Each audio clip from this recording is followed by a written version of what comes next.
The Pittsburgh Steelers get it done on Monday Night Football, and we were back here on a Tuesday. Welcome back to Mike Drop Sports, everybody. I'm Jason. Let's dive in here and talk a little bit about that Monday night performance against the Giants. And at times you thought the Steelers looked a little bit shaky, settling for field goals, not able to really rip the game open there against the Giants. The defense getting gashed at times, allowing the Giants to remain in the game pretty much throughout the contest. However, the Steelers were able to get it done, and they were able to put up some points. And there were times where the Steelers could have really ripped the game open, and penalties held that back from really happening. But the Steelers were able to put on a solid performance from top to bottom. Najee Harris with his third consecutive 100-yard rushing performance, and that is what you've been looking for from Najee Harris his entire NFL career thus far.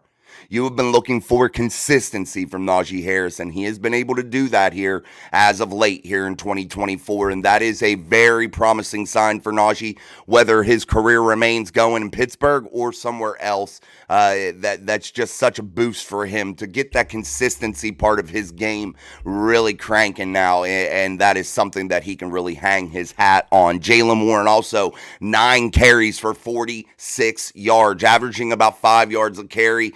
18 yards being his long, and that was a big day for Jaylen coming back from injury here, just really working his way back into the offense, and that allowing the Pittsburgh Steelers to, really rush for about 160 yards here total, 161 yards or something like that total between Jaylen and Najee, and that is what you're looking for if you're the Steelers. You want that each and every week, that combination of those two, and it doesn't matter if either one of them have 100 yards. You're just really looking for that, 150 plus each and every week, because that really controls a game, that really slows down a game, that really allows the Pittsburgh Steelers to do what they want to do offensively, and that is use the action game, allow Russell Wilson to really put defenses back on their heels. And let's not forget, guys, the Giants last night, they have a premier pass rush, and they were able to get to the quarterback. They were able to cause discomfort to Russell Wilson, and that is a problem.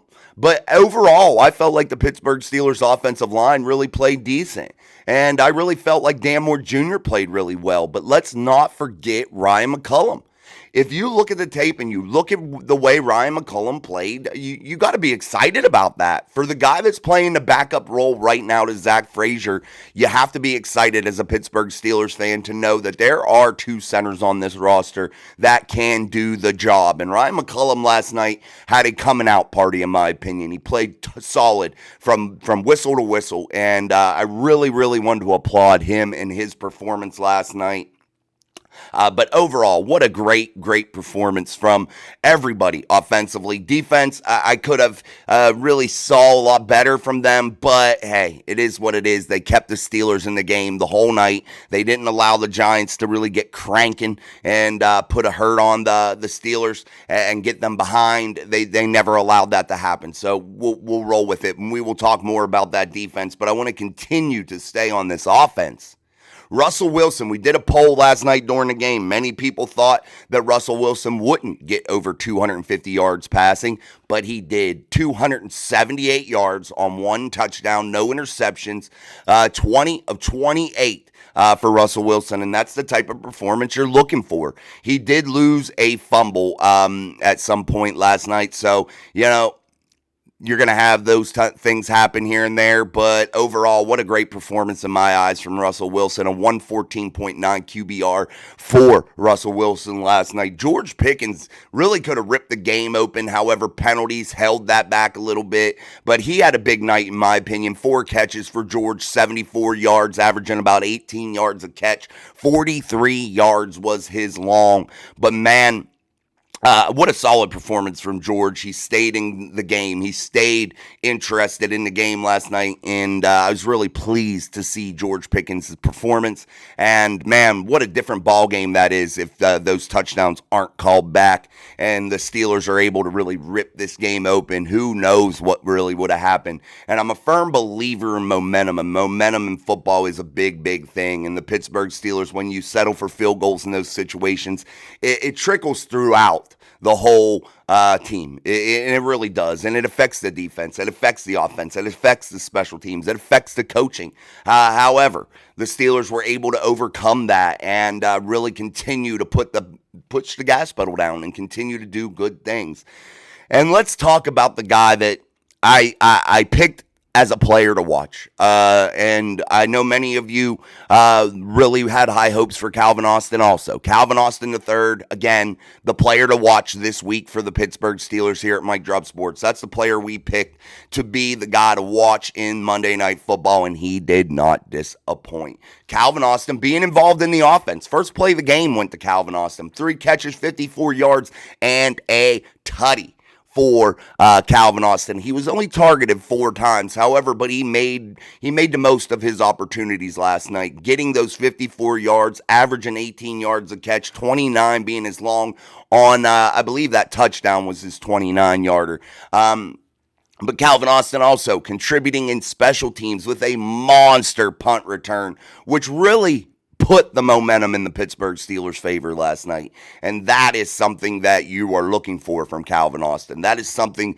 that you've been waiting to see. He's been so close so many times. And you've just been waiting for that breakout performance from Calvin Austin. And I thought last night, yes, it wasn't career high numbers for him. But guess what?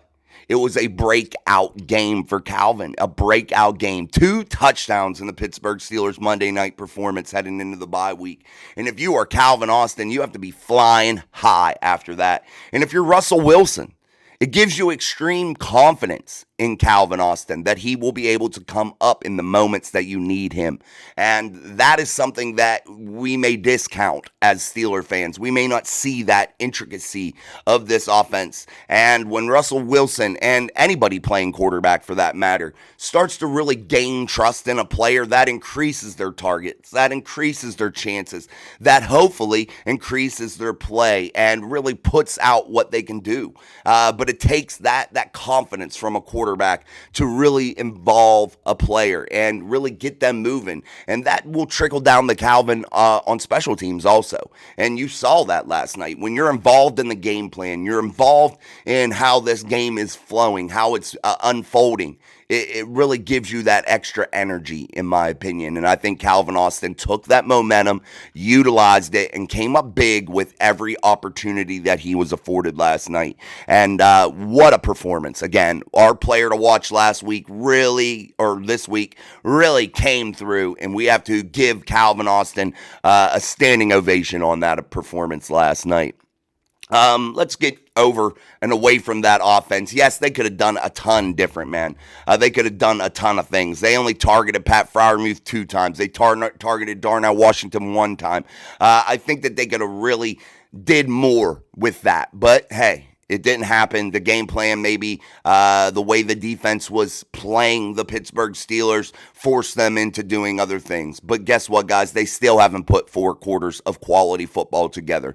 Not quite yet. And that is still a good sign. And now we move into the bye week. But I want to talk about that defense. Chris Boswell also, before I forget, it just popped into my head. 4 of 4 last night, 31 being his long, 2 extra points, 14 points total for Chris Boswell last night.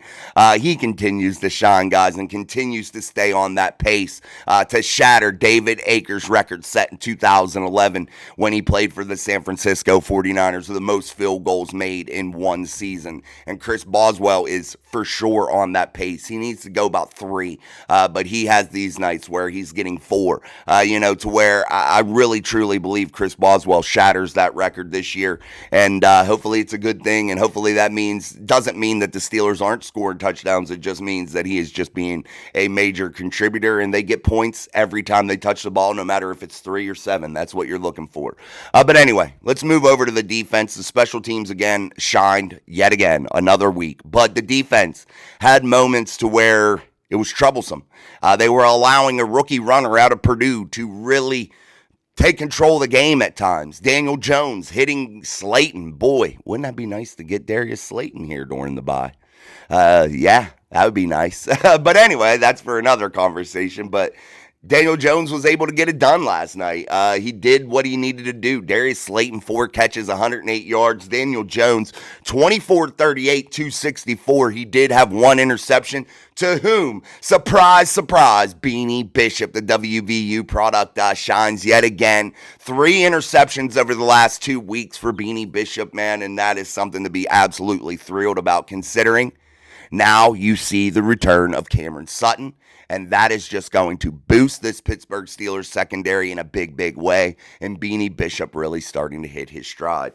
How about the best defensive player in the world still doing his damn thing? And it may not show up in the sack totals, but TJ Watt is a machine. Every snap, every rep has to be accounted for on the offense. They cannot just match TJ Watt one-on-one, because he wins and he causes fumbles and he does a total disruption of the offense each and every play. And if you're an opposing offense, it has to be so hard playing against TJ Watt. But he did it again last night, guys. Alex Highsmith, in my opinion, played really well also. I thought the secondary could have played a little bit better. I thought the defensive front could have played a little bit better for sure, especially slowing down the run game, really trying to get off of their blocks. They weren't able to do that at a high level last night. But however, the defense as a whole didn't allow this Giants team to score a ton of points. They only scored 18 points, so it is what it is. But this is the NFL, and it's geared toward offensive football. And for the defense, if they can hold people under 20 points a game, which they typically do, you got to be happy with that, and honestly realize that the league in which we play isn't defensive driven. It is offensively driven. And if you can do that, you're 9 times out of 10, you're going to win ball games. And that's just the way it trickles down. And again, the Steelers, if you can average 24 to 25 points per game, you win ball games. And you're going to continue winning. And the defense, again, it had its moments, but when the momentum sometimes isn't in your favor, sometimes the defense, that trickles down onto them also. But hey, it is what it is. I think the defense will be just fine. We'll break it down a little bit further tonight on the show and talk a little bit more about each side of the football, each phase of the football game. And the Steelers, I felt like, did well in all 3 phases. Now, there's a lot of room for improvement. The only phase of the game that is just absolutely stellar and perfect is that special teams group, guys. They are so good. So good. And they just are consistent, and they do not let you down. Each and every week they show up and they do big things.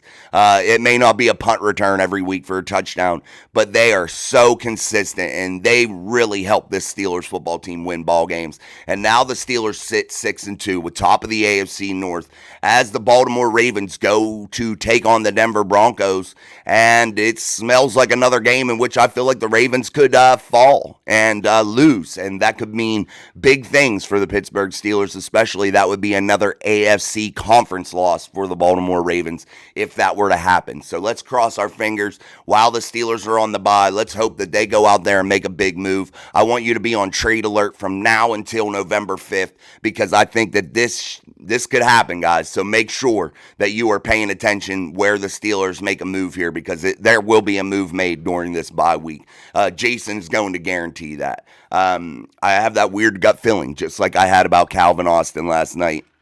And I still have that gut feeling about a trade. Now, I don't know who it's going to be. We'll talk about that a little bit further again tonight, too. But definitely 6-2, first in the AFC North. And the Steelers are really starting to take command of this division and really starting to make a name for themselves inside of the AFC Conference. And what a big, big moment this is for the Pittsburgh Steelers headed into the bye week, where they can get healthy, where they get some players back, and they become absolutely scary for the rest of the AFC. And if I were a team in the AFC, I don't even care if you're the Chiefs. I wouldn't want to play the Pittsburgh Steelers at this juncture. I would not want to play them, because they are hot and they are coming, and they are going to win by any means necessary.